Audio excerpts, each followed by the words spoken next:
Subhanallah.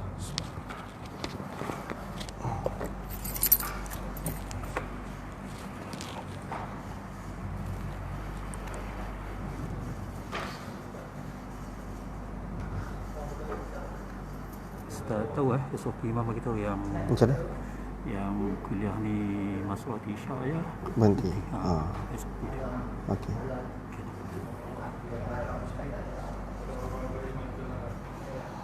Subhanallah. A'udzu billahi minasyaitonir rajim. Bismillahirrahmanirrahim. Assalamualaikum warahmatullahi wabarakatuh. Al-Fatihah. A'udzu billahi minasyaitonir rajim. Bismillahirrahmanirrahim. Alhamdulillahi rabbil alamin. Ar-Rahmanir Rahim. Maliki yaumiddin. Iyyaka na'budu wa iyyaka nasta'in. Ihdinas siratal mustaqim. Siratal ladzina an'amta 'alaihim ghairil maghdubi 'alaihim waladdallin. Amin. Alhamdulillahi rabbil alamin. Wassalatu wassalamu ala asyrafil anbiya'i wal mursalin wa ala alihi wa sahbihi ajma'in. Rabbi shrah li sadri wa yassir li amri wahlul 'uqdatam min lisani yafqahu qawli. Wa qala Allah ta'ala ba'da a'udzu billahi minasy syaithanir rajim. Bismillahirrahmanirrahim. Wal 'asr innal insana lafi khusr illa alladhina amanu wa 'amilus solihat wa tawasaw bil haqq wa tawasaw bis sabr. Shadaqallahul azim. Amma ba'd. Alhamdulillah wa syukurillah, muslimin muslimat yang dirahmati Allah, yang saya kasihi lagi saya hormati Tuan Pengerusi beserta ahli jawatan kuasa surau, ayah-ayah, ibu-ibu, muslimin muslimat yang dirahmati Allah. InsyaAllah pada malam ini kita akan menyambung kembali pembicaraan ataupun perkongsian ilmu daripada kitab Penawar Bagi Hati yang dikarang ataupun yang ditulis oleh muallif kitab, iaitu Syekh Abdul Qadir bin Abdul Muttalib Al-Indonesi Al-Mandili rahimahumullah. Jadi insya-Allah pada malam ni setelah berehat panjang lebih 100 hari, 3 bulan dalam PKP, dan kita pun masih lagi dalam PKP berapa kali P dah. Baik, ala kulli hal, pertamanya walaupun kita masih lagi mengekalkan jarak penjarakan sosial, tapi jangan kita menjarakkan diri dengan rumah Allah Subhanahu wa taala. Jadi alhamdulillah dengan ada penjarakan sosial ni nampak penuh. Alhamdulillah, ada hikmah dia.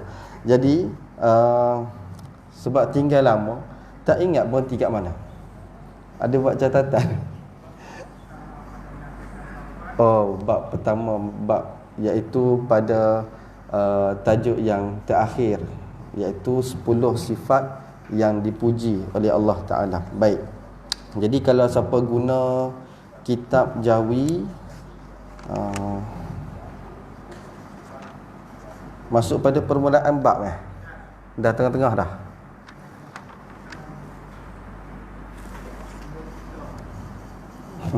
Itu Rumi siapa guna Jawi? Okey. Ayat dia, dan ketahui olehmu bahawasanya menegah itu.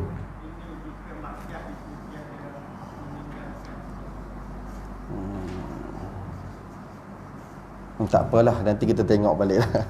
Baik, macam ni, saya akan ulang balik daripada mula. Ya? Ya kot, tak ingat lah yang sebelum tu. Okey, tak apa macam ni. InsyaAllah kita akan mula balik daripada permulaan tu secara ringkas.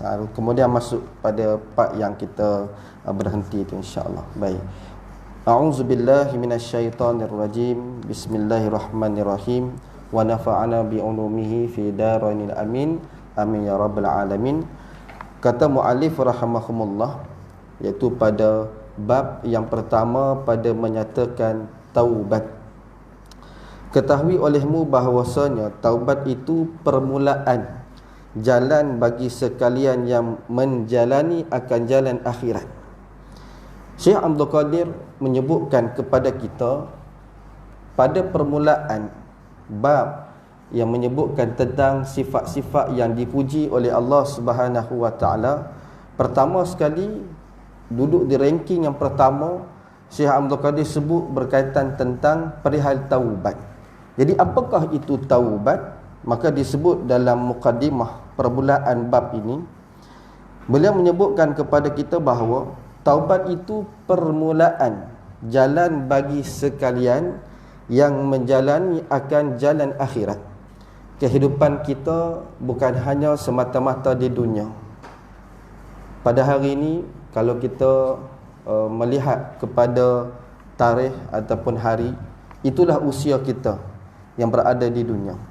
Dan usia itu semakin hari semakin menginjak, sampailah satu masa yang telah ditentukan, ditetapkan oleh Allah Subhanahu wa taala, maka kita akan meninggalkan dunia. Maka saat meninggalkan dunia itu kita ke mana?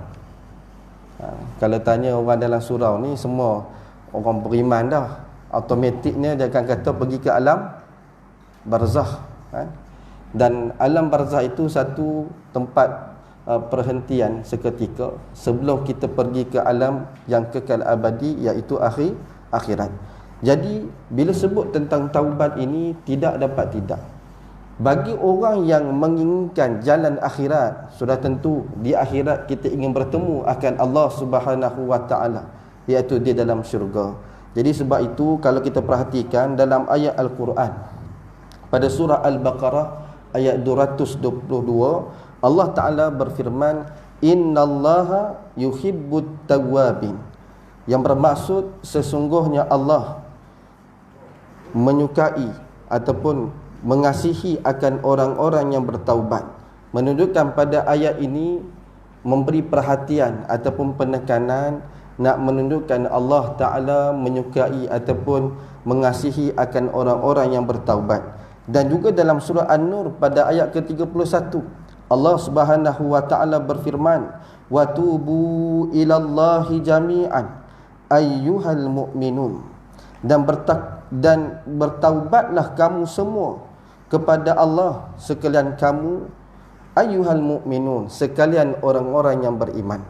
Jadi nak menyebutkan dalam Al-Quran, menyebutkan secara jelas betapa perintah bertaubat itu satu perintah yang telah Allah Subhanahu wa taala perintahkan kepada sekalian orang-orang yang beriman.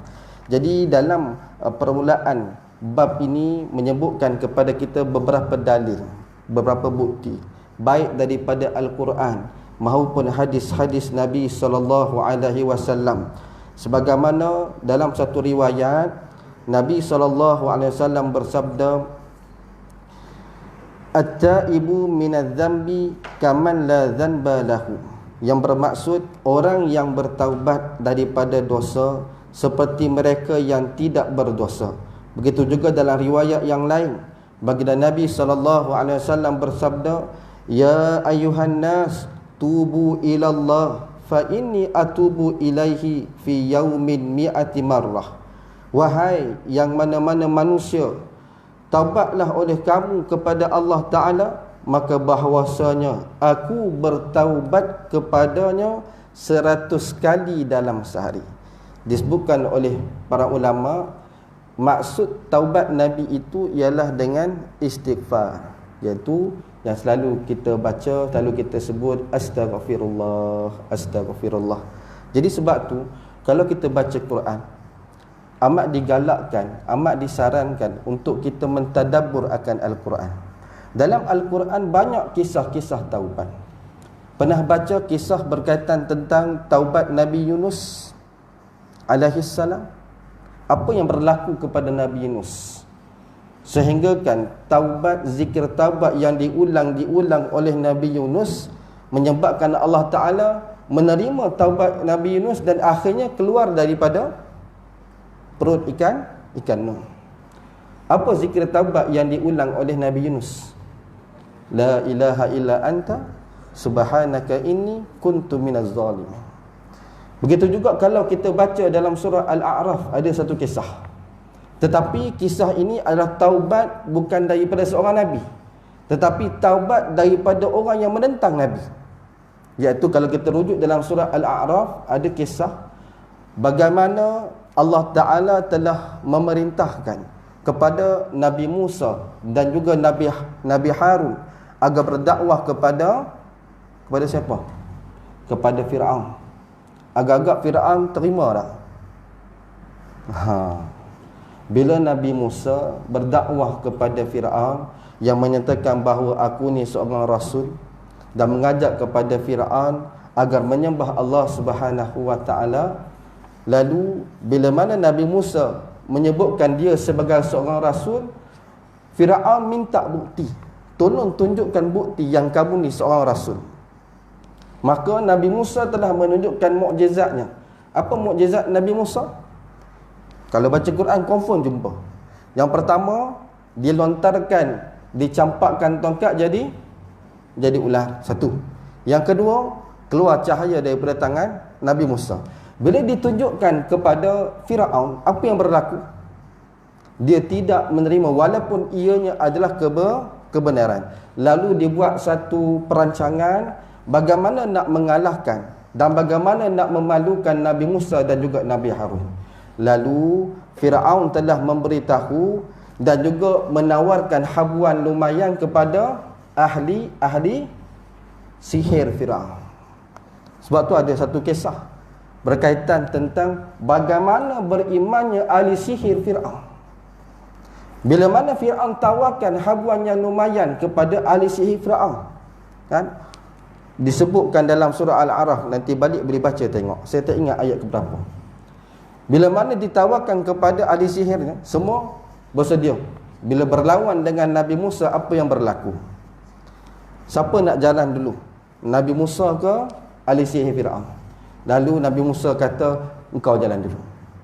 Bila ahli sihir Fir'aun mencampakkan tali, kan, yang telah dibuat sihirnya itu, lalu bertukar menjadi ular. Dan bila turn Nabi Musa lontar dan campakkan tongkatnya, lalu berubah menjadi ular.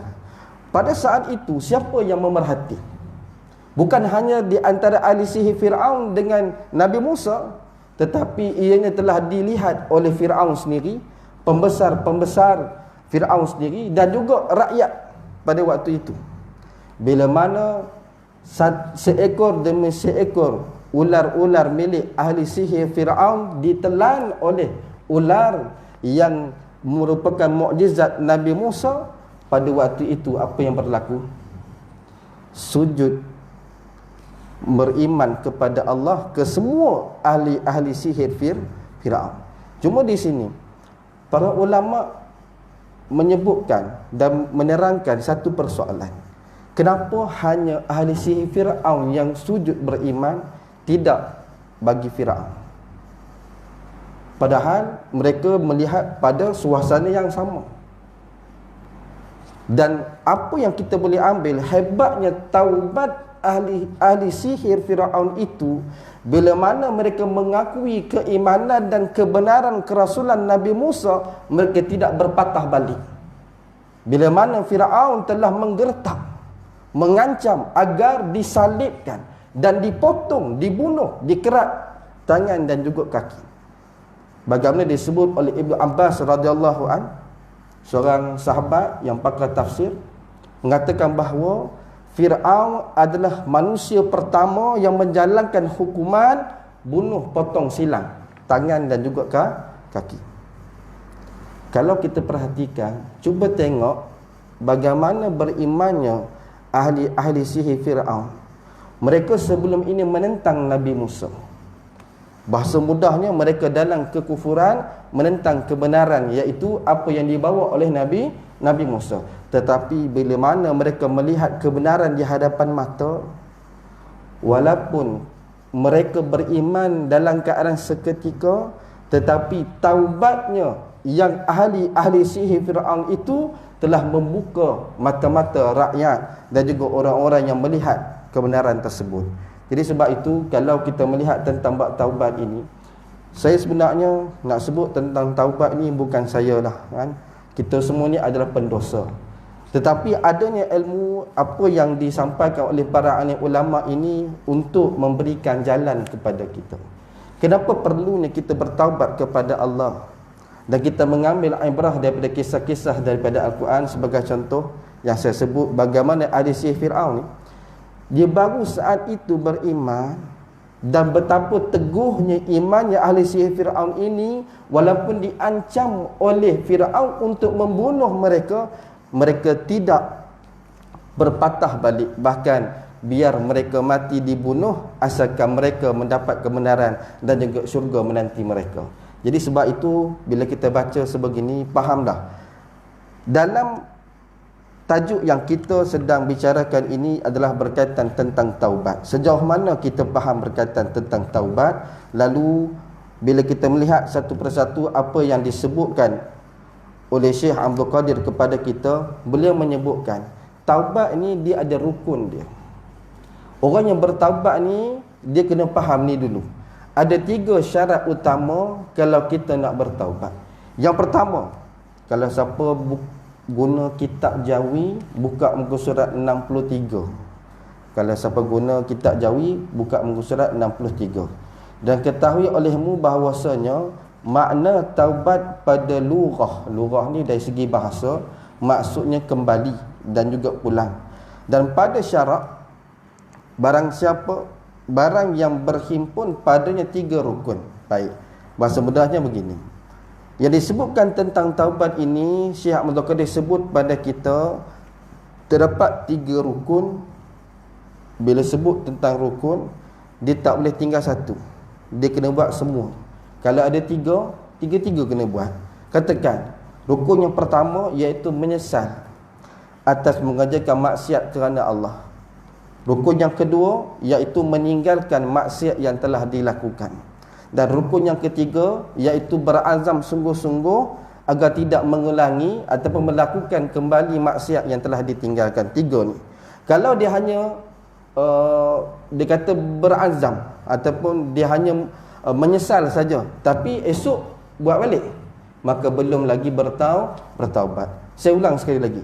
Yang pertama, syarat ataupun rukun taubat itu ialah menyesal atas maksiat yang dilakukan. Yang kedua, iaitu meninggalkan maksiat yang dilakukan itu kerana Allah. Dan yang ketiga, iaitu mencita-cita ataupun berazam bahawa tidak mengulangi ataupun kembali melakukan maksiat yang ditinggalkan tersebut. Jadi muslimin muslimat yang dirahmati Allah, maka saya sebut hanya secara ringkas. Yang ini telah kita sebutkan pada pertemuan sebelum ini. Lalu terus kita masuk pada muka surat 64. Kalau ikut catatan saya, rupanya ada yang kena lipat ni. Iyalah tu. Ada kena lipat ni dia punya. Baik, iaitu kalau kitab Jawi muka surat 64, bawah sekali tu. Dan ketahui olehmu bahawasanya yang menegah daripada taubat. Kan kalau kita sebut tadi, rukun taubat ada 3. Jadi kena ingat, bagi orang-orang yang nak bertaubat ini ada cabaran dia, ada ujian dia. Jadi Syekh Abdul Qadir sebut kepada kita, ketahui olehmu bahawasanya yang menegah ataupun mencegah daripada taubat itu adalah israr. Alif, sad, ra, alif, ra. Apakah itu israr? Disebut akan maknanya oleh Syekh Abdul Qadir, artinya orang tersebut tetap mengerjakan ataupun berterusan melakukan maksiat. Jadi bahasa mudahnya, orang tersebut dia tidak dapat ataupun dia tak boleh nak bertaubat adalah disebabkan dia ni sentiasa nak melakukan perkara-perkara maksiat tersebut. Jadi disebutkan sebab bagi israr, benda yang melarang ataupun yang mencegah dia daripada bertaubat ini ada 5. Ringkasnya, yang pertama, bahwasanya seksa yang dijanjikan itu bertangguh dan tabiat manusia itu bermudah-mudah ia dengan barang yang tiada tunai. Ni bahasa Jawi lama macam itulah. Bahasa mudah ni nak sebut bahawa orang tu dia tak boleh bertaubat sebab dia menganggap, merasakan yang azab yang kena timpa pada dia tu nanti akhirat, lambat lagi. Maka ditangguh akan taubatnya itu sebab dia berkira-kira bahawa seksa ataupun azab daripada Allah Subhanahu Wa Taala itu adalah lambat lagi. Bukan sekarang kena azab. Kan? Dia baca hadis, baca ayat Quran, maka nanti akan diazab dalam api neraka. Jadi dia pun tahu bukan sekarang untuk diazab. Maka disebut oleh Syekh Abdul Qadir kepada kita, iaitu ubat ataupun penawarnya, bahawa orang yang macam ni dia perlu gunakan akal dia, iaitu untuk berfikir supaya mengetahui akan bahawasanya tiap-tiap barang yang akan datang itu hampir ia, maksudnya apa, benda yang kata lambat lagi tu, yang tak berlaku lagi pada hari ni, sebenarnya benda tu dekat je. Kalau kita buka surah Al-Mu'minun, cuba rujuk pada ayat 112 hingga 114. Allah Ta'ala tanya kepada orang-orang yang kafir, kan? Berapa lama kamu hidup di dunia? Lalu mereka menjawab, yauman au ba'da yaum, sehari ataupun sekerat hari, setengah hari. Lalu Allah Ta'ala berfirman, sebenarnya kamu hidup di dunia hanya seketika. Hidup kita ni lama mana? Kalau nak tahu lama tak lama kita hidup ni, baca surah Al-Qadr. Iza pula. Inna anzalnahu fi lailatul qadr. Surah ni surah famous lah. Kenapa surah ini diturunkan? Nak sebut tentang Lailatul Qadar. Apakah itu Lailatul Qadar? Wa ma adraka ma Lailatul Qadr. Lailatul Qadri khairun min alf syahr. Lailatul Qadar itu, malam kemuliaan itu ialah malam yang lebih baik daripada alf syahr, 1000 bulan. Kalau 1000 bulan kita calculate, dia jadi 83 tahun 4 bulan. Ada sini sampai 80? Tak ada. Pengurusi? Tak apa. Nabi sebut tak apa. Kalau tak jawab pun tak apa. Nabi sebut a'mar ummati baina sittin wa sab'in. Usia ataupun umur umatku antara 60 hingga 70. Ustaz, 94 boleh jadi PM lagi ustaz. Dia pula kata kat kita. Itu orang kata special case lah. Tapi nak sebut bahawa kalau katakanlah usia kita sampai umur 70 je, malam Al-Qadar itu bersamaan 83 tahun 4 bulan. Tetapi kalau kita mempelajari bahasa Arab, ayat itu sebut apa? Khairun min alfi syahr, lebih baik daripada 1000 bulan. Sebab itu kena tengok kepada asbabun nuzul. Surah ni diturunkan sebab apa? Sebab bagaimana telah dikisahkan kepada para sahabat dulu ni, ada seorang pemuda di kalangan Bani Israel. Dia ni beribadat selama 1000 tahun. Jangan pelik lah. Dalam Quran sebut bagaimana Nabi Nuh berdakwah selama 950 tahun. Lama tak lama? Masya Allah, kan? Hidupnya pemuda Bani Israel ini, siang harinya beribadah, malam harinya beribadah qiyamul lail kepada Allah, dan siang harinya itu berjihad di jalan Allah. Maka bila dengar macam tu, terasa terkesima, hebatnya Bani Israel ini. Maka turun ayat 1 hingga ayat 3. Inna anzalnahu fi lailatul qadr, sampai ayat 3. Untuk menyatakan tentang apa? Ni kamu ni umat Nabi Muhammad sallallahu alaihi wasallam lagi hebat.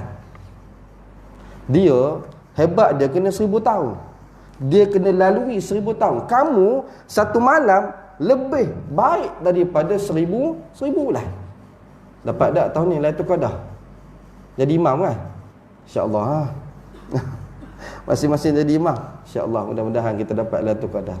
Maksudnya apa?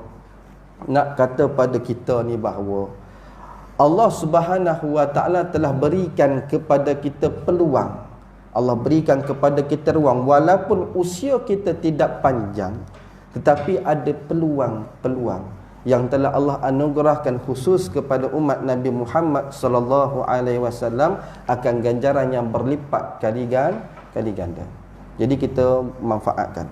Muslimin muslimat yang dirahmati Allah, tadi kita sebut baru yang pertama, iaitu penyebab seseorang itu israr. Maksud israr tadi ialah orang yang berterusan buat maksiat, susah dia nak bertaubat ini. Yang pertama, dia rasa bahawa yang azab seksa itu lambat lagi, sedangkan hidup kita ni seketika. Jadi kalau siapa faham ayat 112 hingga 114 dalam surah Al-Mu'minun, terus dia akan berfikir sendirian. Apa yang kita hari ni, cukup ke masa kita untuk beribadah kepada Allah? Kalau kita tengok dalam surah Al-Qadr tadi ni, Allah kata malam Al-Qadar itu lebih baik daripada 1000 bulan. Katakan kalau 1000 bulan dikira-kira, lebih kurang 83 tahun 4 bulan. Satu malam je. Nak sebut tentang apa? Nak sebutnya bahawa rahmatnya Allah Ta'ala ke atas kita, pemurahnya Allah Ta'ala ke atas kita. Dia tahu umat Muhammad ini umat akhir zaman. Apa yang telah berlaku pada umat-umat yang dulu ni dikumpul pada umat ini. Apa yang berlaku pada kaum Nabi Lut alaihissalam, ada tak pada zaman kita? Ada. Adakah tidak ambil pengajaran daripada kisah tersebut? Barangkali mungkin mereka tak baca Quran ataupun dah sebati dalam kehidupan. Tapi nak sebutnya kasihnya, pemurahnya Allah ke atas kita, Allah bagi Lailatul Qadar ni sekali ke? Tidak. Setiap tahun sekali. Katakan kalaulah kita sepanjang hidup 50 tahun, katakan kalau umur balik kita 15 tahun, selama lebih kurang dalam 35 tahun kita bertemu dengan Lailatul Qadar, berapa banyak sebenarnya pahala yang telah Allah berikan kepada kita. Kalau ikutkan, kita fikir kat situ, ya Allah, umur aku ni sebenarnya tak panjang pun, tak cukup pun. Jadi sebab itu, bagi mereka yang beranggapan bahawa dia boleh tangguh taubat untuk esok, lusa, tahun depan, 10 tahun akan datang, itu adalah satu perkara yang sangat dangkal. Dan perkara ini akan menyebabkan kerugian yang besar bagi orang-orang yang berfikir sebegitu. Dan yang jauh itu barang yang tiada datang, seperti yang telah lalu, dan bahawasanya mati ia lebih hampir kepada seorang daripada tadi sepatunya. Sepatu ni kasut. Nah, sebut perumpamaan yang disebut oleh Syekh Abdul Qadir pada kita, nak kata bahawa mati itu lebih dekat daripada tali kasut kita. Cuba tengok macam mana kita nak ikat tali kasut kita, kan? Betapa dekatnya dada kita dengan kasut kita, nak ikat tali itu. Nak katanya mati ini lebih dekat. Dan tidak mengetahui ia adakah hari ini hari akhir akan umurnya. Kemudian berfikir ia betapa penat ia bekerja, seperti kerja sawah, kan? Iaitu bak benang, kerana takut ketiadaan makanan pada tahun hadapan. Maka seperti menanggung ia akan penat bekerja kerana hendak melepaskan lapar tahun depan. Seperti itu menyegerakan ia akan taubat kerana melepaskan seksa pada masa yang akan datang. Contoh yang disebutkan lagi oleh Syekh Abdul Qadir pada kita, bagi orang yang hidup dia hanya dengan hasil di bak bendang. Macam kita ini mungkin kerja makan gaji sebagai contoh. Dia ni kalau tak buat bendang ni, tak ada makanan. Mungkin sekali buat bendang, dia boleh simpan stok makanan untuk setahun, iaitu beras, untuk dijadikan nasi. Jadi kalau dia tak buat, bagaimana keadaannya? Begitulah sama macam orang yang buat dosa, buat maksiat, maka perlu dia untuk bertaubat segera, jangan tangguh pada masa yang akan datang, kerana lambat laun masa itu akan sampai juga. Baik. Yang kedua, sebab israr lagi, iaitu sukar meninggalkan kesedapan dan keinginan. Dan ubatnya, penawarnya bahawa berfikir ia bahawasanya jika doktor yang kafir menyebut baginya akan air sejuk pantang bagi penyakitnya, dan memberi mudarat oleh air sejuk itu akannya, nescaya meninggalkan ia akan air sejuk itu sekalipun bersangatan ingin ia kepadanya. Baik, yang kedua ni nak sebut kenapa orang ni susah sangat nak bertaubat, masih lagi still rasa seronok dengan maksiat-maksiat yang dilakukan. Sebab apa? Dosa-dosa daripada maksiat-maksiat yang dilakukan tu sangat seronok. Benda yang menyeronokkan dalam dunia ni, itulah kebanyakannya yang dilarang oleh Allah Subhanahu wa taala. Jadi dia tak sanggup untuk meninggalkan. Jadi sebab itu Syekh Abdul Qadir digunakan contoh mudah dia. Dia bagi contoh ni memang sangat tepatlah. Dia kata bagaimana seorang doktor yang kafir, katakan doktor yang bukan Islam, dia pesan kepada kita, pak cik tak boleh minum air sejuk, nanti boleh memudaratkan kesihatan. Jadi disebabkan dia ni orang hari-hari duk pepak ais ni keruk-kerak tapi sebab doktor yang India ni, yang bukan Islam ni, duk kata kat dia, pak cik jangan makan ais menyebabkan penyakit pak cik jadi teruk.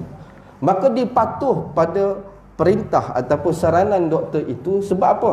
Sebab dia takut memudaratkan kesihatan dia. Jadi sebab itu Syekh Abdul Qadir sebut apa? Syekh Abdul Qadir sebut apa? Maka hendaklah mengetahui ia akan bahawasanya Allah Ta'ala dan Rasulnya lebih daripada doktor itu. Nak kata perintah-perintah daripada Allah dan juga Rasul sepatutnya lebih lagi lah. Kenapa kamu boleh ikut cakap doktor, walaupun doktor tu pun tak tahu sama ada penyakit dia boleh sembuh ataupun tidak. Dia hanya berusaha saja. Dan seksa api neraka lebih pedih daripada mudarat kesakitan yang disebabkan air sejuk itu, dan menetapkan ia di dalam hatinya akan bahawasanya apabila sukar atasnya meninggalkan kesedapan dan keinginan pada masa yang sedikit, maka betapa tiada sukar atasnya menanggung akan seksa api neraka dan atasnya luput nikmat syurga. Baik, kalaulah dia betul-betul fikir bahawa kenapa apa yang doktor tu habaq dia boleh dengar, sedangkan perintah-perintah Allah Ta'ala dan juga perintah-perintah Rasul itu dia tak mau dengar. Sedangkan azab akhirat itu, yakni api neraka itu lebih azab berbanding daripada penyakitnya tersebut. Kemudian yang ketiga, sebab dia masih belum lagi mampu untuk bertaubat adalah ia menangguhkan akan taubat itu sehari lepas sehari. Maksud kata mungkin dia berfikir begini, tak apa esoklah. Orang bertangguh ni dia akan kata esok, lepas esok. Dalam dia kata esok itu rupanya sudah 5 tahun. Sudah 5 tahun. Maka di sini, dan berkata ia, selagi akan taubat oleh aku pada masa yang akan datang, dan taubat itu di dalam kekuasaanku. Dia merasakan bahawa dia ada waktu dan dia mampu untuk bertaubat pada masa akan datang. Kata Syekh Abdul Qadir, penawarnya bahawa perlu ia berfikir, mengetahui ia akan bahawasanya umurnya tidak ada di dalam kekuasaannya. Dia kena faham bahawa kalau kamu boleh tangguh untuk bertaubat, adakah kamu tahu yang kamu hidup sampai bila? Dan boleh jadi mati ia dengan terkejut sebelum daripada taubat. Tambahan lagi, jika sukar atasnya meninggalkan keinginan pada masa sekarang, nescaya pada masa yang akan datang lebih sukar. Dan jika adalah ia menanti akan hari yang mudah atasnya, pada hari itu melawan nafsunya, maka iaitu hari yang belum dijadikan akannya. Jadi ada satu perbandingan ataupun satu perumpamaan yang disebut oleh Syekh Abdul Qadir bagi orang yang sebegini. Bagaimana seorang yang menghendaki akan mencabut pokok dan lemah ia daripadanya kerana kuat akarnya. Maksudnya pada waktu ni dia perlu cabut pokok ni, tapi dia rasa kuatlah akar dia ni, lalu dia tangguh, nantilah aku cabut. Dalam keadaan dia kata nantilah aku cabut, pokok tu semakin membesar, Semakin hari semakin besar, semakin hari semakin besar. Jadi begitulah orang yang tangguh taubat. Hari ni dia tangguh taubat dosa ni, maksiat ni. Adakah dia tidak melakukan maksiat hari-hari? Semakin hari bertambah maksiat, semakin banyak dosa. Dan satu perkara yang paling bahaya ialah ni, hati kita. Bila mana kita melakukan maksiat, maka akan timbul satu titik hitam. Mula satu titik je, 2 titik, 3 titik. Lama-lama dia telah menyelubungi hati kita, yang daripada hati itu baru hati yang sakit. Qalbun marid. Akhirnya dia jadi qalbun mayyit, hati yang mati. Hati mati ni tak boleh buat apa dah. Kalau orang mati buat apa? Kita tanam lah. Begitulah juga kalau hati yang mati itu miliknya orang kafir. Jadi satu perkara yang sangat-sangat kita takut, satu hari kita tangguh. Mungkin kalau katakan panjang umur, kita rasa sampailah waktu kita nak bertaubat, rupa-rupa pada waktu itu disebabkan dosa semakin menebal, kita terus dah tak semayang, tak baca Quran, akhirnya terus keluar daripada agama. Na'udzubillah min zalik. Kemudian yang keempat, iaitu apa lagi yang menyebabkan seseorang itu tidak boleh bertaubat? Bahawa menjanjikan ia akan dirinya dengan kemurahan Allah Ta'ala dan maafnya, dan ini sehabis-habis bodoh, minta maaf. Itu yang disebut dalam kitab. Kerana harap ia akan kelepasan pada ketika tiada mencelai ia akan jalannya, dan yang demikian itu tidak biasa, seperti tidak biasa berlayar perahu pada daratan. Baik, bahasa mudahnya begini. Yang keempat ini menyebutkan bahawa ada seseorang itu dia salah faham terhadap kemurahan Allah. Di antara sifat Allah Subhanahu wa taala ini ialah Ar-Rahman. Apa beza sifat Ar-Rahman dengan sifat Ar-Rahim? Ar-Rahman yang diguna atas wazan fa'alan, ia membawa masuk mencakupi segalanya. Contoh mudah beginilah. Kasih sayangnya Allah Ta'ala kepada hamba-hambanya. Hari ini ada orang tak solat, Allah masih lagi beri rezeki pada dia, sama macam orang yang solat. Hari ini ada orang yang tidak melakukan perintah-perintah Allah, Allah tidak tarik akan nikmat-nikmat yang dia ada. Jadi itu adalah sifat Rahman, pemurahnya Allah Subhanahu wa Ta'ala. Dan orang yang seperti ini, yang merasakan Allah Ta'ala ni yang maha pemurah ni, dia salah faham. Pertama, orang-orang yang sebegini dia perlu tahu sifat rahmannya Allah Subhanahu wa taala ini bertempoh. Allah hanya bagi waktu di dunia saja. Tapi di akhirat sifat rahmat itu sudah tidak ada. Sifat rahmat itu bertukar kepada azab. Dan azab akhirat berganda-ganda daripada azab dunia. Jadi nak menyebutkan kepada kita, orang yang ada penyakit israr ini, yang tak boleh nak bertaubat ini, di antaranya dia salah faham terhadap kemurahan Allah Subhanahu wa taala. Ya, di antara sifat-sifat Allah lagi ialah Al-Ghafur, yang Maha Pengampun. Tapi dia salah faham dengan konsep pengampunan Allah Taala itu. Berdasarkan satu riwayat hadis Nabi sallallahu alaihi wasallam, Al-kayyisu man dana nafsuhu wa amila lima ba'dal maut, wal ajizu man atba'a nafsahu hawaha wa tamanna 'ala Allahi amaniyah. Yang bermaksud, bermula orang yang berakal, mereka yang menghisap ia dan menghinakan ia dan mengerasi ia akan dirinya. Artinya menjadikan ia akan dirinya mengikut perintah Tuhannya, dan beramal ia bagi barang yang kemudian daripada mati. Dan bermula orang yang lemah, yakni yang cuai. Taksir maksudnya cuai. Orang yang cuai ia pada segala pekerjaan mereka, yang memperikutkan ataupun yang menuruti ia akan dirinya, akan keinginan, maka tiada menegah ataupun mencegah ia akan dirinya daripada yang diharamkan, dan mencita-cita ia atas Allah Ta'ala akan segala angan-angan ataupun pelbagai angan-angan. Bahasa mudahnya, bagaimana orang-orang yang sebegini yang tersalah anggap dalam dia menilai bahawa yang Allah Subhanahu wa taala itu tidak mengazab dia, kan? Sedangkan yang mereka itu cuai dalam dia melakukan perbuatan-perbuatan yang diperintahkan oleh Allah Subhanahu wa taala. Maka yang kelima, kalau ikut kitab Jawi ni, dia tak ada tulis. Kitab Rumi ada tulis tak? Yang kelima ada tak? Tak ada. Okey, tertinggal.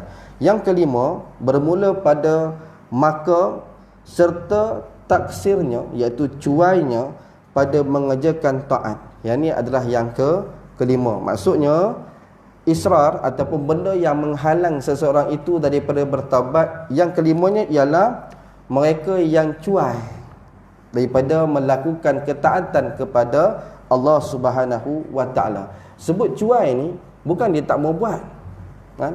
Orang cuai dalam contohnya dalam kehidupan dia, orang panggil apa? Culas. Cuai. Orang yang dia betul dah dia buat tapi masih lagi silap. Kenapa? Salah siapa? Salah diri sendirilah. Mungkin dia tak make sure sebelum dia buat satu pekerjaan, ada benda yang tak settle lagi sekian. Akhirnya dia tak dapat selesaikan dia punya kerja sebagai contoh. Begitulah hari ini bagaimana ada orang yang beribadah, minta maaf sebut, dia semayang tapi dia cuai pada bab kesempurnaan solat, minta maaf sebut. Sebagai contoh, wuduk dia. Sebagai contoh, tempat solat dia. Sebagai contoh, adab-adab dia dalam ketika mana dia solat. Jadi perkara-perkara ini nak menyebutkan bahawa orang-orang yang seperti ini, yang israr ini, yang tak boleh nak bertaubat ini, salah satu puncanya lagi ialah disebabkan kecuaian dia dalam melakukan ketaatan kepada Allah Subhanahu wa taala. Jadi muslimin muslimat yang dirahmati Allah, dan berkata Sa'id bin Jubair, bermula kelalaian dengan Allah bahawa berpanjangan oleh seorang laki-laki dengan mengerjakan maksiat dan mencita-cita ia atas Allah Ta'ala akan ampun. Maksud mudahnya, orang yang lalai ini sebab apa? Orang yang lalai ini sebab bila mana dia melakukan satu-satu perkara, dia merasakan Allah Ta'ala ni tak apa, buat nanti Allah ampun. Tak apa, Allah tu maha pengampun. Ni style orang yang begini, dia terlalu, kita panggil apa, tinggi angan-angan dia. Sedangkan nak dapat pengampunan Allah ni senang ke susah? Senang ke susah? Tahu tak kalau diri kita ni diampun oleh Allah Ta'ala? Ataupun istilahnya, tahu tak bagaimana keadaan diri kita bila Allah terima kita punya amalan? Sebab tu bila habis saja bulan Ramadan, sahabat-sahabat Nabi bertemu dengan Nabi SAW. Pergi jumpa Nabi ni atas satu sebab je. Atas sebab mereka takut. Takut apa? Mereka takut yang semua amalan mereka buat sepanjang Ramadan itu tidak diterima oleh Allah Subhanahu Wa Taala. Kalau kita baca kisah sahabat-sahabat ketika mereka beribadah dalam bulan Ramadan, kita ngiling kepala. Cuba bayangkan solat tarawih yang dilakukan oleh para sahabat radhiyallahu anhum ajma'in, iaitu pada zaman khalifah yang kedua, pada zaman khalifah Umar Al-Khattab. Mereka solat tarawih selepas isyak dan berhenti beberapa minit sebelum solat subuh. Masya Allah, kita 20 rakaat pun minta maaf sebut, bukan kita lah, saya lah, 20 rakaat pun kita rasa tunggang terbalik dah. Tu jadi imam tu. Jadi imam pun express lain macam lah. Pasal apa? Pihak masjid kata, ustaz, satu hari satu juzuk. Jam ustaz tu, Tuan imam tu. Jadi nak sebutnya bahawa kalaulah kita melihat ibadat yang dilakukan oleh mereka yang awal, as-sabiqunal awwalun, dengan kita jauh beza. Tapi kita hari ini minta maaf sebut, tapi ada orang di kalangan kita yang menganggap remeh perkara ni. Dia merasakan bahawa yang keampunan Allah tu adalah satu perkara yang mudah. Dia kata tak apa, hari ni aku buat maksiat, nanti aku minta apa Allah ampun, esok buat lagi. Sedangkan kalau kita lihat balik kepada rukun taubat tadi, yang pertama perlu menyesal. Yang kedua perlu berazam sungguh-sungguh yang dia tak buat lagi dah. Kemudian yang ketiga, dia tidak kembali melakukan perbuatan yang dia telah tinggalkan tersebut. Jadi nak mengatakan kepada kita bahawa Bertaubat ini bukan satu perkara yang mudah. Jadi disebutkan di sini, disambungkan lagi dalam kitab ini oleh Syekh Abdul Qadir, disebut, dan ketahui olehmu bahawasanya dosa kecil itu jadi besar. Maksud kata, jangan anggap remeh dengan dosa-dosa kecil. Dosa-dosa yang mungkin barangkali orang kata tak apa, ni dosa kecil je, terampun dengan ambil wuduk. Jangan menganggap remeh. Sebab apa? Syekh Abdul Qadir pesan pada kita bahawa dosa kecil itu jadi besar ia dengan beberapa sebab.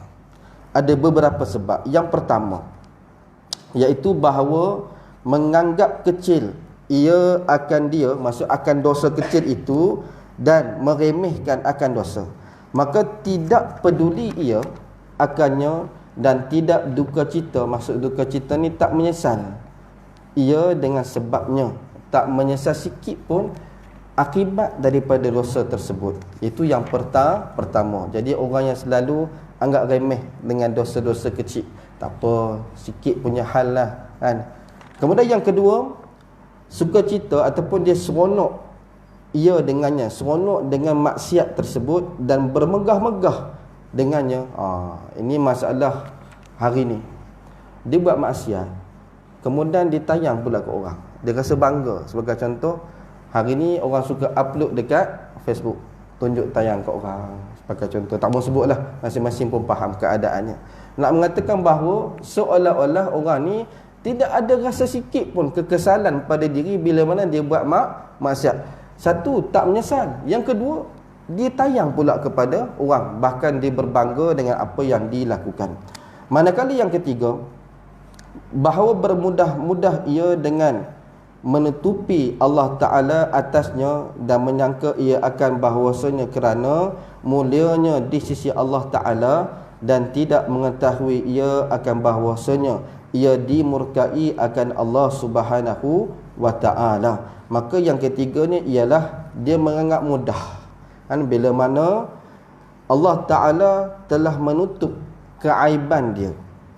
Jadi boleh jadi dia buat maksiat, Allah Ta'ala tutup keaiban dengan maksudnya orang tak tahu maksiat yang dilakukan tersebut. Jadi dia rasa bahawa dia tak buat apa-apa, sedangkan dia sedang berada dalam kemurkaan Allah Subhanahu wa Ta'ala. Bila Allah murka, apa jadi? Bila Allah murka, apa jadi?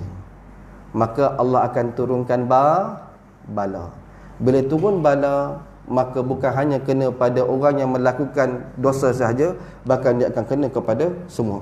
Dan yang keempat, bahawa mengerjakan ia akannya dengan terang-terangan dan menzahirkan ia akannya dan menyebut ia akannya kemudian daripada mengerjakan perbuatan dosa tersebut. Berdasarkan satu riwayat hadis Nabi SAW, kulli ummati mu'afan illal mujahirin wa inna minal jihari ay ya'mal ar-rajul bil lail amalan thumma yusbihu wa qad satarahu Allah Ta'ala fayaqulu alimtul barihah kadza wa kadza wa qad bata yasturuhu rabbuh wa yusbihu yakshifu satarahullahu anhu. Ia bermaksud, setiap umat aku dimaafkan daripadanya, tiada dosa bagi mereka itu melainkan yang berterang-terangan dengan maksiat. Maksudnya dengan jelas dia melakukan perbuatan maksiat tersebut.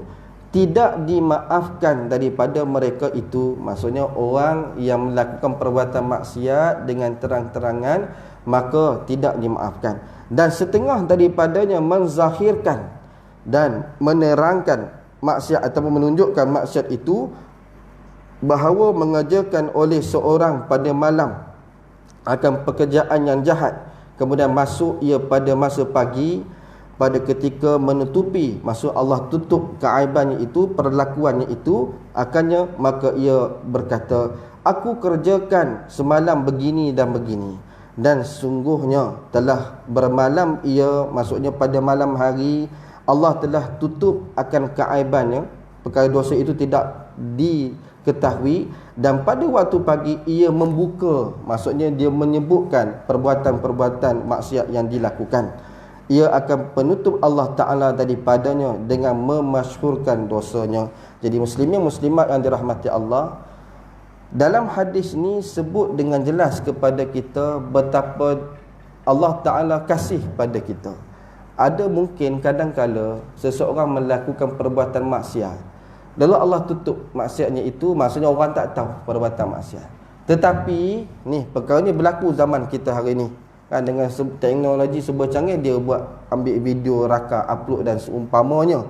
Nak menyebutkan orang macam ni tidak diampunkan oleh Allah Subhanahu Wa Taala. Sedangkan Allah dah tutup dah. Maksudnya kalau benda tu orang tak tahu, tak apa, senyap habislah. Kamu bertaubat settle lah. Tapi bila mana diketahui oleh orang-orang yang sengaja menyebarkan ataupun menunjukkan perbuatan maksiat itu, maka Allah tidak mengampunkan akan dosanya. Jadi muslimin muslimat yang dirahmati Allah, masuk dah isyak. Sudah. Jadi setakat itu dahulu, dan insya-Allah jika kita diberikan kesempatan dan kelapangan waktu, kita akan sambung kembali perkongsian ilmu kita insya-Allah. Jadi kita tangguh dahulu dengan kafaratul majlis dan suratul As. Subhanakallah wa bihamdika asyhadu an la ilaha illa anta wa astaghfiruka wa atubu ilaik. Bismillahirrahmanirrahim. Wal 'asri innal insana lafi khusr illa allazina amanu wa amilus solihat wa tawassaw bil haqq wa tawassaw bis sabr. A'udzu billahi minasyaitonir rajim. Bismillahirrahmanirrahim. Alhamdulillahirabbil alamin wassalatu wassalamu ala asyrafil anbiya'i wal mursalin wa ala alihi wa sahbihi ajma'in. Allahumma faqihna fid din wa 'allimna ta'wil. Allahumma iftah 'alaina futuhan 'arifin wa fahman nabiyyin wa hifdzal mursalin wa imanal muttaqin ya arhamar rahimin. Rabbana atina fid dunya hasanah wa fil akhirati hasanah wa qina adzaban nar. Wa sallallahu ala sayyidina Muhammad wa ala alihi wa sahbihi wa baraka wa sallam. Walhamdulillahi rabbil alamin. Taqabbalallahu minkum.